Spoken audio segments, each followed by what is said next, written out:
नमस्कार, मैं हूँ एस्ट्रोलॉजर उषा जैन भटनागर। आप सबका मेरे इस चैनल उषा एस्ट्रो पर बहुत स्वागत है। आई होप आप सभी बहुत हैप्पी एंड हेल्दी होंगे।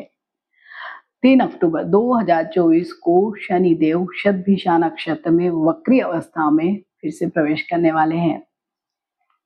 शनि और शतभिषा नक्षत्र, क्योंकि शतभिषा नक्षत्र राहु का नक्षत्र है, तो बन गई ना एक अलग ही तरह की कॉम्बिनेशन। तो ये जो कॉम्बिनेशन है वो सभी लोगों के जीवन पे बहुत भारी असर डालने वाली है। और क्योंकि ये जो गोचर है शनि का वक्री अवस्था में ही शनि के शतभिषा में 27 दिसंबर तक, मतलब इस साल के अंत तक चलने वाला है।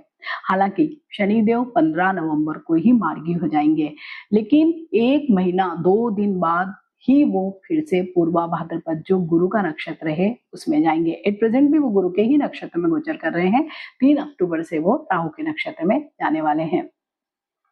तो जब भी गुरु के नक्षत्र से निकल के राहु के नक्षत्र में वो भी वक्री अवस्था में शनिदेव जाते हैं तो एक अलग ही तरह का रिजल्ट देंगे। हर तरफ एक सुस्ती या बेचैनी या जिसको कह सकते हैं रहस्य, मीन्स ऐसे होता ना कि जब भी कोई तूफान या कोई बड़ी घटना घटती है तो उसके पहले जो शांति होती है, बिल्कुल वैसा ही ये समय होगा। हालांकि 15 अक्टूबर के बाद आप देखेंगे कि घटनाक्रम में बहुत तेजी आएगी, लेकिन 3 से 15 तक का जो समय है वहां पर कुछ इसी तरह की स्थितियां रहने वाली है। क्योंकि अक्टूबर में ही एक और दूसरे बड़े ग्रह बृहस्पति देव भी वक्री हो रहे हैं। तो इस समय जो भी दुनिया में तनाव चल रहा है तो उसे कूटनीतिक स्तर पर सुलझाने की कोशिश ज्यादा जोर पकड़ने वाली है। मीन्स कोई युद्ध या इस तरह की स्थितियां नहीं रहेगी, लेकिन बातचीत के जरिए समस्याओं को हल करने की कोशिश ज्यादा रहने वाली है। वहीं जैसे प्राकृतिक आपदाएं, भूकंप है, चक्रवात है, बाढ़ है, ये घटनाएं भी बहुत अधिक होगी। क्योंकि जैसे ही शनिदेव वक्री होंगे उसके एक दिन पहले ही सूर्य ग्रहण भी रहेगा, तो उसका भी असर लंबा कम से कम 15 दिन तक अवश्य ही दिखाई देता है। और क्योंकि शनि राहु शतभिषा सब रहस्य वाले ही ये स्टार्स हैं, तो सारी ही चीजों को एक अलग ही तरह से सुलझाने में या अलग लेवल पे ले जाने का ही ये एक पूरा मीन्स क्या कह सकते हैं स्टार्स की ये कॉम्बिनेशन है। क्योंकि शतभिषा नक्षत्र की अगर हम बात करते हैं तो ये 100 तारों का 100 शत यानी 100 तारों का एक समूह है। और इसे 100 हीलर्स भी कहा जाता है कि ये 100 डॉक्टर्स या हीलर्स का भी एक ग्रुप है। तो ये हील तो करता है लेकिन बिल्कुल डिफरेंट तरीके से ही। और शतभिषा नक्षत्र का एक जो सबसे बड़ा जो क्वालिटी कह सकते हैं रहस्य रखना, मतलब चीजों को सुलझाना, लेकिन कुछ अलग ही तरीके से, बिल्कुल ही रहस्य के साथ कुछ सरप्राइज देने के बाद ही चीजें आपकी सुलझेंगी।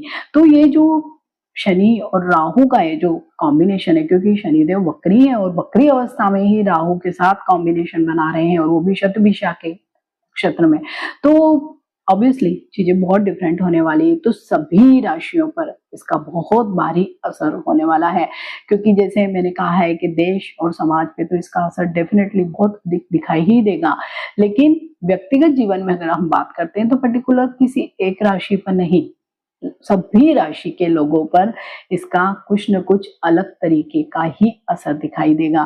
तो इस वीडियो में मैं किसी एक राशि मीन्स राशियों का, जैसे कि हम इन जनरल देते हैं प्रेडिक्शन, वैसा नहीं देने वाली हूँ, जनरल प्रेडिक्शन ही देने वाली हूँ। अंत में उपाय भी वो भी जनरल या कॉमन उपाय ही देने वाली हूँ। तो जब भी इस तरह की जो कॉम्बिनेशन बनती है तो सबसे ज्यादा जो प्रभावित होता है वो होता है व्यक्तिगत जीवन। क्योंकि ये नक्षत्र राहु आपको ऐसी चीजें करने के लिए उकसा सकता है जो समाज के विपरीत हो। जब भी हम व्यक्तिगत जीवन की बातें करते हैं तो जो भी सामाजिक तौर पर मान्य बातें नहीं होती तो वो होता है कि कुछ भी अनैतिक संबंधों में पड़ जाना, मादक द्रव्यों का सेवन करना या कुछ ऐसे काम करना जो कानूनी रूप से या सामाजिक रूप से मान्य नहीं है। तो आपको सबसे ज्यादा ध्यान यहीं पर रखना है कि अगर आप विवाहित हैं तो अन्य किसी भी रिश्ते में ना पड़े, या अगर आप विवाहित नहीं भी हैं, अगर आप किसी के साथ लव एंड रिलेशनशिप में है तो जितना हम ऑनेस्ट रहेंगे उतना ही आप सबके लिए ये वाला समय बहुत अच्छा रहेगा।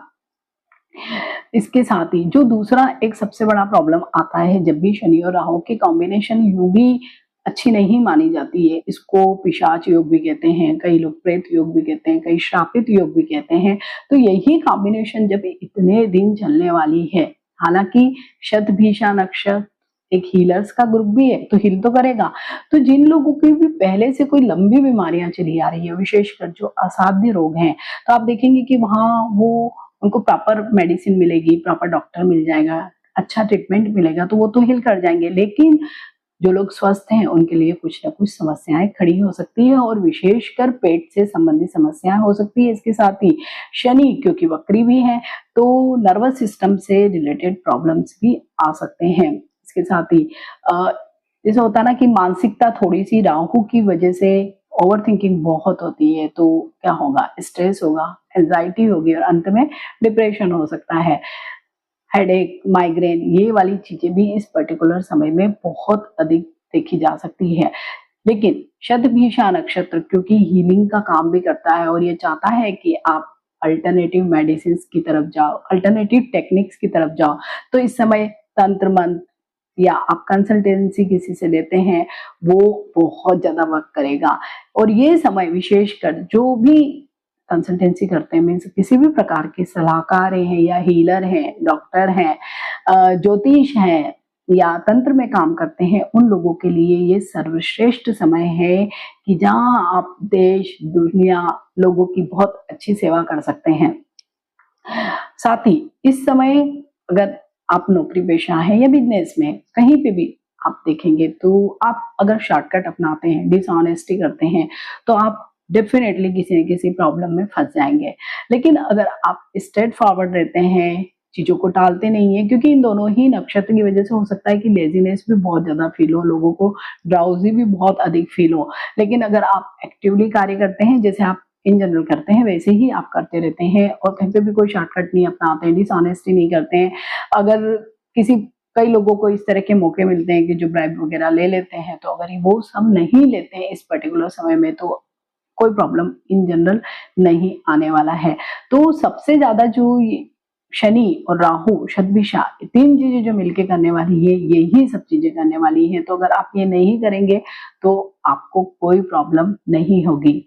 तो इन सबसे बचने के लिए क्या उपाय किए जाएं? तो सभी राशि के लोगों के लिए जो कॉमन उपाय है वो यही है कि भगवान शिव की आप इस समय में जितनी पूजा आराधना करें उतना ही आपको बहुत अच्छा फल मिलेगा।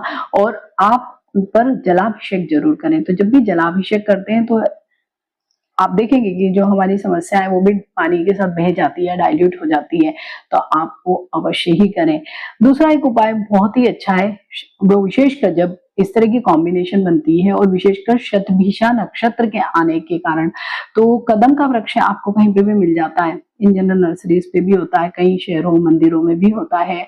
तो आप केवल उसके दर्शन भर करें, या अगर पॉसिबल है तो आप उसकी एक छोटी सी ब्रांच या टहनी तोड़कर ले आए और अपने घर के मंदिर में रखें, और रोज जैसे हम पूजा करते हैं बिल्कुल वैसे ही करें। तो आपको ये जो कॉम्बिनेशन की वजह से कुछ भी बुरे प्रभाव अगर मिलने की संभावना है तो वो बिल्कुल ही नील हो जाएगी। दूसरा एक, अगर आपके वर्क प्लेस पे बहुत प्रॉब्लम आ सकती है या आपका काम ही ऐसा है कि जहाँ पे आपको कुछ न कुछ जुगाड़ करना पड़े या शॉर्टकट अपनाना पड़े, तो ऐसे लोगों के लिए रेमेडी बड़ी ही काम की है कि आप सैटरडे के दिन जो काली सरसों होती है या जिसे हम राई भी बोलते हैं, उसको आप जल में प्रवाहित करें तो भी आपको बहुत अच्छे रिजल्ट्स मिलेंगे। एक उपाय बड़ा ही अद्भुत और अनोखा है कि अगर आप सिंघाड़े का जो आटा होता है जिसे व्रत में खाया जाता है इन जनरल, वो आप किसी को दान करते हैं और विशेषकर सन्यासी या साधुओं को आप दान करते हैं तो भी आपको शतभिषा नक्षत्र का बहुत अच्छा फल मिलने वाला है। इसके अलावा एक बहुत ही अद्भुत, जिसे हम कह सकते हैं, एक मंत्र होता है। अगर आप इस समय में सभी 12 राशि के लोग अगर उसको जप करते हैं, या अगर कोई भी व्यक्ति कोई असाध्य रोग से पीड़ित है वो भी अगर इस समय इस जप को करता है तो भी लोगों को बहुत अधिक फायदा होने वाला है। मंत्र बहुत ही छोटा है, ये मंत्र है ओम लम। केवल इस मंत्र का ही आप अगर जाप करते हैं, मानसिक जाप कर सकते हैं आप।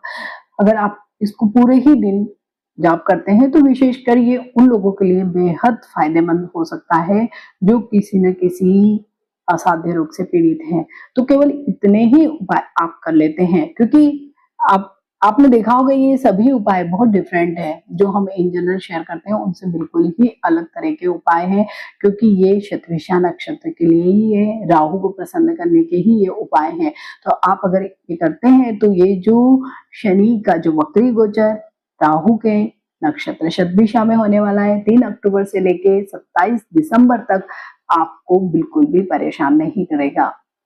अगर वीडियो अच्छा लगता है तो इसे लाइक कीजिए, शेयर कीजिए और मेरे चैनल को सब्सक्राइब कीजिए। तो मिलते हैं एक नए वीडियो में एक नए टॉपिक के साथ। टिल देन, नमस्कार।